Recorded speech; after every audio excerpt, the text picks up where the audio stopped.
friends. This will be, this is called The Sage of the Ages, Augustine of Hippo.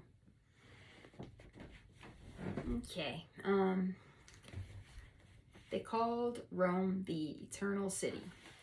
For 620 years, since the days of Hannibal, Rome had seen no foreign invader outside its walls. Then suddenly, in 410, Alaric, the Visigoth leader from northern Europe, with his Aryan hordes, was besieging the city. The storm would soon break. Everyone knew that, but when? The first peace delegation ventured beyond the walls of Rome to bargain with Alaric. They begged for mercy. They asked for terms. All your gold, all your silver, came the reply. Above all, your German slaves. The Romans continued to plead as the misery within the walls mounted. Finally, the Visigoths charged through the gates and plundered the city, temple by temple, palace by palace. Devastation and ruin were everywhere, except in the churches. When Alaric proclaimed himself a Christian, inspected the booty, separated the church treasures from the rest, and had his soldiers carry the sacred vessels through the streets to the churches dedicated to Peter and to Paul and leave them there. A short time later, the Visigoth troops withdrew from Rome. The world would never be the same. The glory of the Queen of Cities was gone. Eternal Rome had fallen. My voice sticks in my throat, said Jerome. The city that took the whole world captive is itself taken. He uttered the sentiment of all, Christians and heathens. Shocked, Romans pointed to the spots where statues of the ancient gods had stood. They had made Rome great. Perhaps they would have saved the city. They were angry because the emperors had so recently Were they angry because the emperors had so recently turned to the Christian God? Refugees of Rome fled in all directions.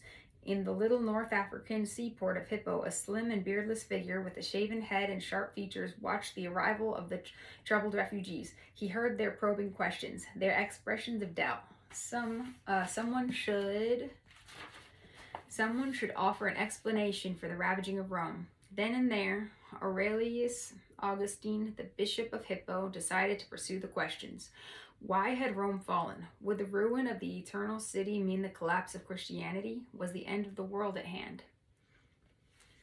Augustine's answers to these questions provided not only light for the dark days just ahead, but a philosophy for the foundation of Christendom. To this day, Christians feel the impact of his mind and soul. Roman Catholicism draws upon Augustine's doctrine of the church, and Protestantism upon his views of sin and grace. Preparation for the greatness. That's the title to the next little section.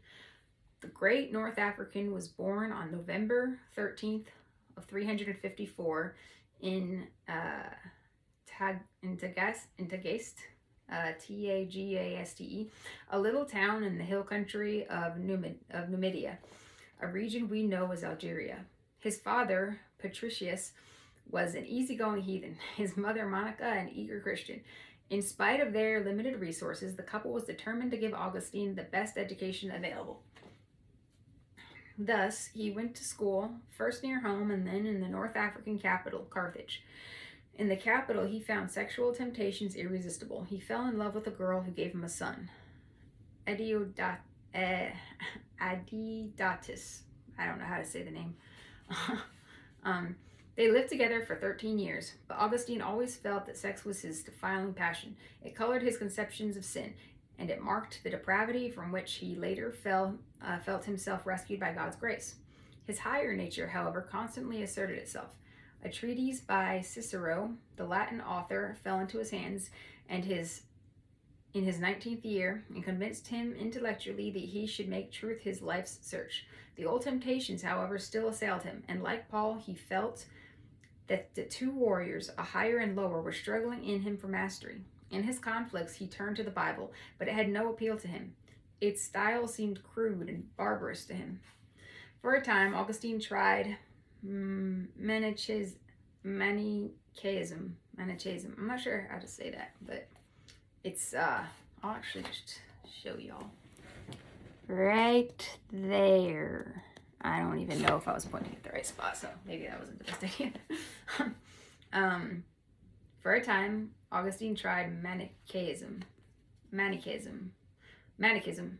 I don't know if that's really how it is. A persecuted faith in the Roman Empire, but one peculiarly appealing to those of passion who felt two tendencies war within them. Mani, its founder, had taught in Persia and had met there a martyr's death by crucifixion in 278 or 277. The fundamental belief of the religion pictured the universe as the scene of an eternal conflict of two powers, the one God and the one good and the other evil. So it's like Eastern religion stuff. Every person is a mixed product. The spiritual part of a human nature consists of the good elements, and the physical part consists of the evil. Oh, yeah. Okay. A person's task, therefore, is to free the good within from the evil, and this can be accomplished by prayer, but especially by abstinence from all physical enjoyments which are evil. Riches, lust, wine, meats, luxurious houses, and the like. Manichaeism, like Gnosticism, taught that the true spiritual Jesus had no material body and did not actually die. Sketch. Did not actually die. His purpose was to teach people the way out of the kingdom of darkness into the kingdom of light. Like the Gnostics, the Manichaeans held that much of the New Testament is true, but they rejected everything in it that seemed to suggest Christ's real suffering, and they discarded the Old Testament altogether. Augustine remained an eager Manichaean Manichaean. I really wish I knew how to say that because it's a lot. For 9 years, but in 374 to 383, before dissatisfaction with its teachings arose in his mind. So he remained an eager Manichaean for 9 years until before dissatisfaction with its teaching arose in his mind. During these years, he taught grammar in his native Tagaste, a rhetoric in Carthage, and though inwardly doubting the truth of the Manichaean philosophy, it was at the suggestion of Manichaean's friends in 383 that he moved to Rome. Shortly after his arrival in the capital, he secured a professorship in the State University of Milan in 384 and moved to the northern city. His widowed mother and some of his African friends soon joined him. He was now 30 years old, at the summit of a career with dazzling prospects of success before him. More than ever, however, he was deeply dissatisfied with his life. He callously separated from his mistress, Adeodatus, his mother, to become engaged to a young woman of wealth and position, but he could not master his passions. He found himself in a whirl of vicious lovemaking. Therefore, there's nothing so powerful, he later observed, in the drawing of a man. I need to reread that sentence. There's nothing so powerful, he later observed, in drawing the spirit of a man downward as the caresses of a woman. His inner conflicts became almost unbearable. While living in Milan, however, Augustine came under the powerful preaching of Bishop Ambrose. He went to church first to study Ambrose's preaching style, but before long, the message reached his soul. In Ambrose, he discovered that Christianity could be both eloquent and intelligent, and that the troublesome stories of the Old Testament could be interpreted as allegories. The final stimulus of Augustine's conversion seemed to have been the personal example of the monks. When a friend told him the story of Anthony and the Egyptian hermits, how they withstood the temptations of the world, Augustine felt a burning sense of shame. How could these unlearned women and men win such spiritual victories when he, with all his education, knew only defeat? His sense of sin and of his own powerlessness was profoundly stirred. Now we have profiles of faith, and it is Monica. Monica, 322 to 387, pursued her wayward son, who was to become Augustine of Hippo. all over the Mediterranean until he became a Christian.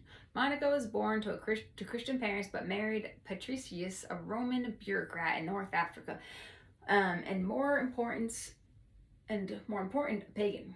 While when a still pagan Augustine moved to Milan to become the teacher of rhetoric, Monica followed him.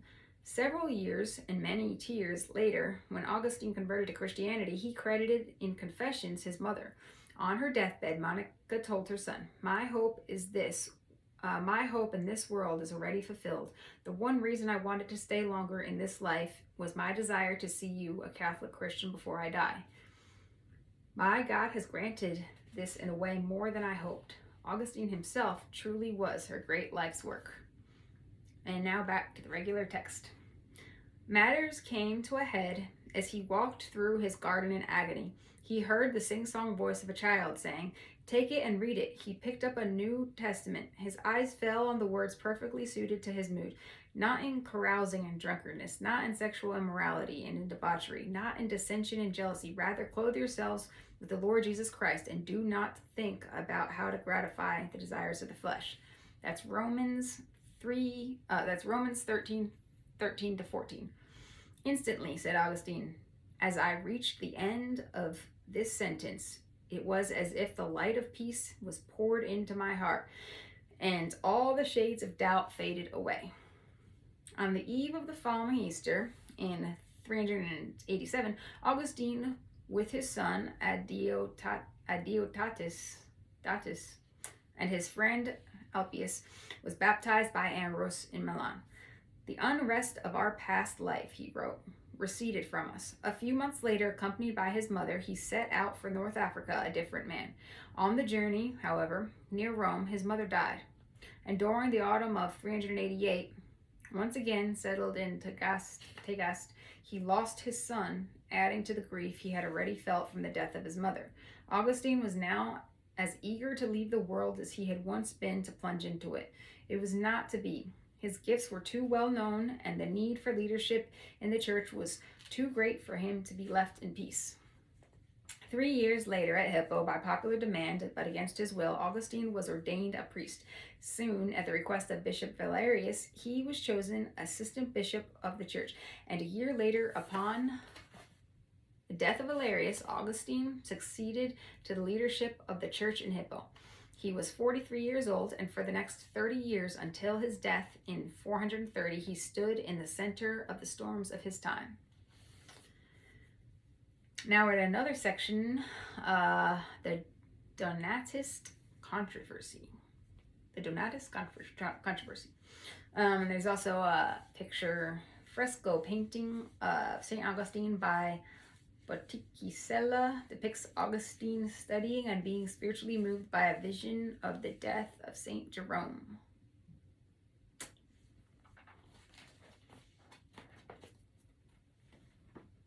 I think you can see it. Okay.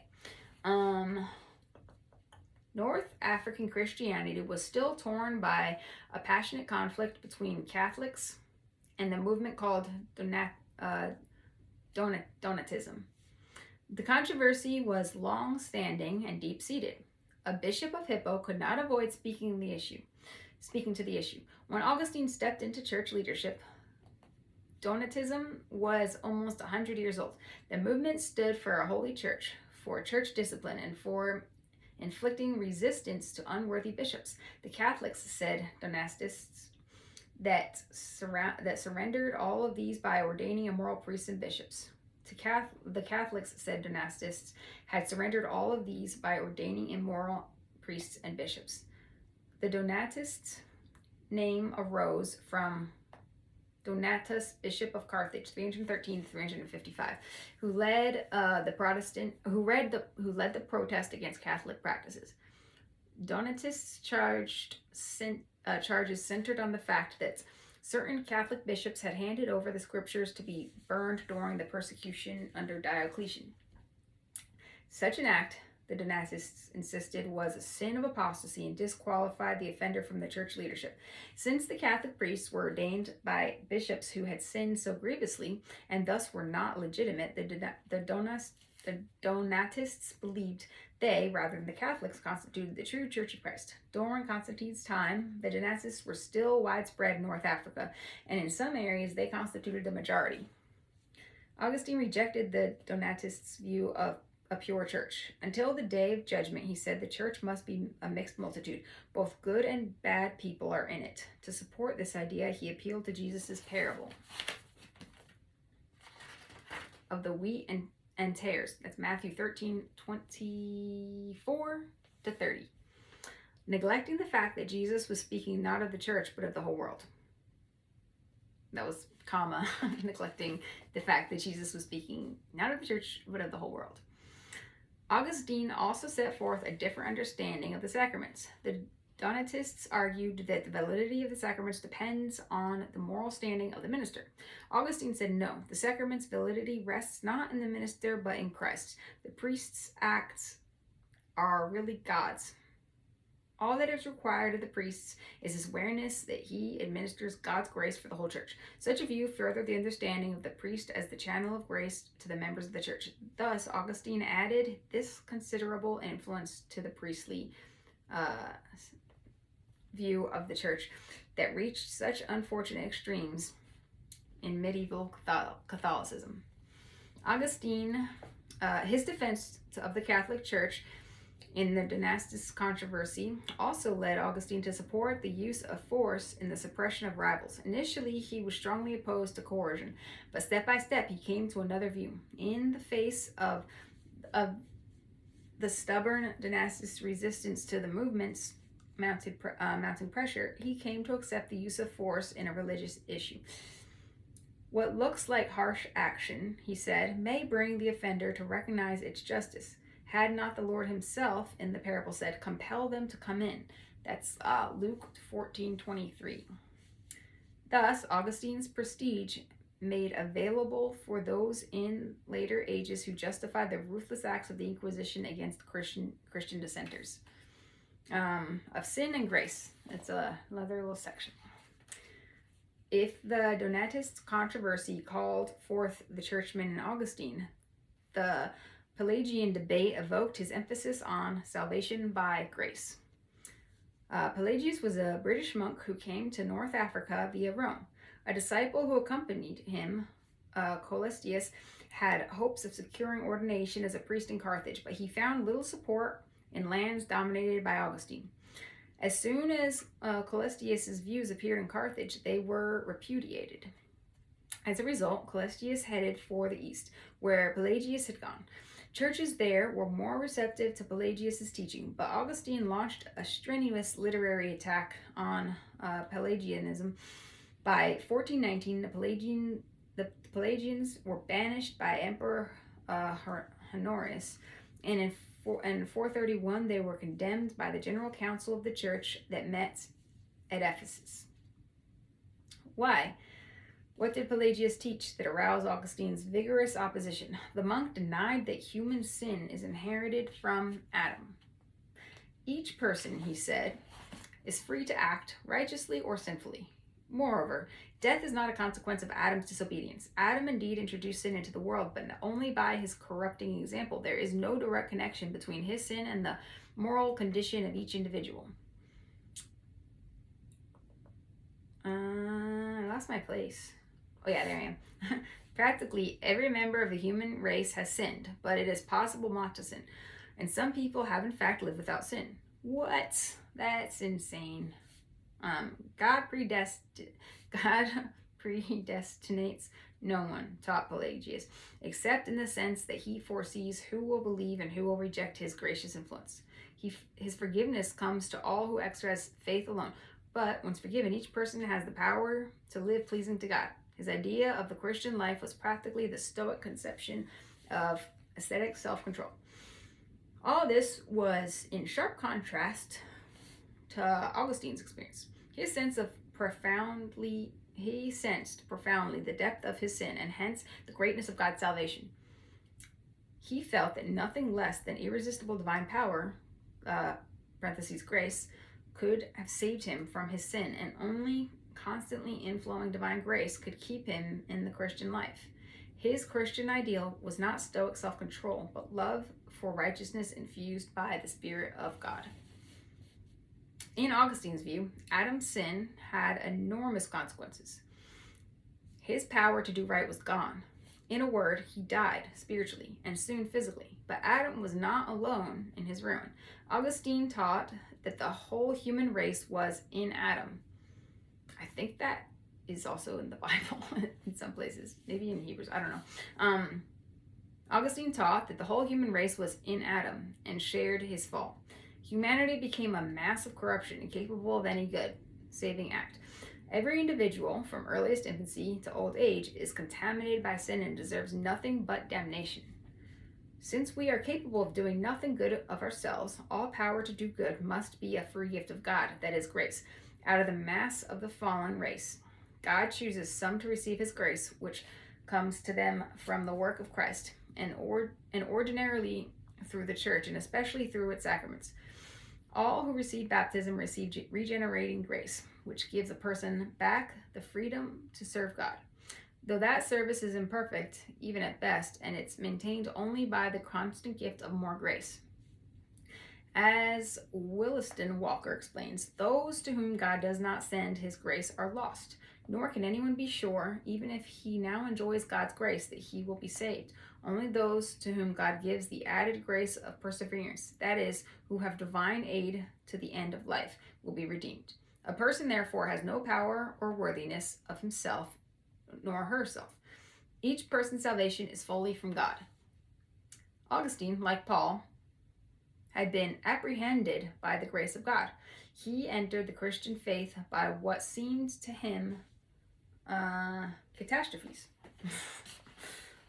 The great original catastrophe was his condition at birth, sinful alienation from God. And the only freedom from that catastrophe was a new birth. Augustine bound the receiving grace of God to membership in the invisible church. He also supported, however, the doctrine that God chooses whom he will and gives them power to serve him, which makes salvation a matter between God and the individual. It was this doctrine, recovered in the Protestant Reformation, that gave the reformers reason to deny and that any church could come between the soul and its maker. Cool. Now we're at a new section. The city of God and the ruins of Rome. And there's also this kind of strange looking picture. Illustration of the city of God on the left and the city of fallen man on the right, from the city of God, dated 1475. Alrighty. Here it is. Oops. And hopefully that's visible to everybody. Okay. Now, the city of God and the ruins of Rome. Augustine was 56 years old when he was told that Rome had been sacked. It must have been a dramatic moment. He welcomed the first refugees from Rome and set to work finding quarters for them and encouraging his enlarged flock. In a sermon delivered at the time, he compared the capture of Rome with the judgment of Sodom. There had been a great deal of destruction, but cities, he said, consist of people, not buildings. Unlike Sodom, Rome had been chastised but not destroyed. Soon he turned to the deeper questions of the relationship between earthly cities like Rome, which have their day rising and falling like everything in its time, and the heavenly city of God, which is everlasting. This question occupied him for 16 years, almost to the end of his life, and resulted in his great work, The City of God, which directly influenced the thought of Christians through the next 15 centuries on what they owed to God and what to Caesar. From Adam to the end of time, Augustine wrote, humanity falls into two cities: the mass of the godless who live the life of the earthly, and the company of the spiritual, born of grace and called to the city of God. for all eternity. The worldly city, said Augustine, is united by the common love for temporal things. The city of God is bound together by love of God. What drove the Romans to their great achievements except for pursuit of earthly glory? What else was there for them to love save glory? For through glory they desire to have a kind of life after death on the lips of those who praise them. The heavenly city outshines Rome beyond comparison. There, instead of victory, is truth. Instead of high rank, holiness. Instead of peace, felicity. Instead of life, eternity. And what about the church and state? Augustine considered the church the only human community that worked to build the city of God. The state had its place in suppressing crime and preserving peace, but since the state was based on the power of sin, it must submit to the laws of the Christian church. The grandeur of this spiritual vision made the city of God the most beloved of Augustine's works. Throughout the early Middle Ages, it gave a spiritual interpretation to the woes of the world was suffering. The present might be bad, but better things are to come. The golden age, the kingdom of God, in its future, is in the future, not in the fading splendors of a worldly kingdom that could only crumble and fall. The older Augustine became, the more difficult his life became. In his 76th year, the barbarian Vandals had crossed the Straits of Gibraltar and were sweeping east toward Hippo. In his closing days, he had the Pentateuchal Psalms copied on parchment and fixed to the wall of his room, so he could read them in bed. The dying man believed the end of the world had to be at hand. On August 28th, 430, Augustine found peace at last in Christ. The Vandal siege of Hippo lasted 14 months. When they finally breached the walls in August of 431, they found most of the people dying or dead from hunger. Crazy. Okay, and that is the end of this chapter. And next up will be chapter 15, Peter as Pontifex Maximus, the beginnings of the papacy. Cool. Pretty important stuff. I hope everybody is enjoying this, and if you want to be notified about future videos, then just subscribe. You don't have to subscribe, but it'd be better if you do. That way you'll get notified whenever I make another video of another chapter. And I hope you guys are enjoying this.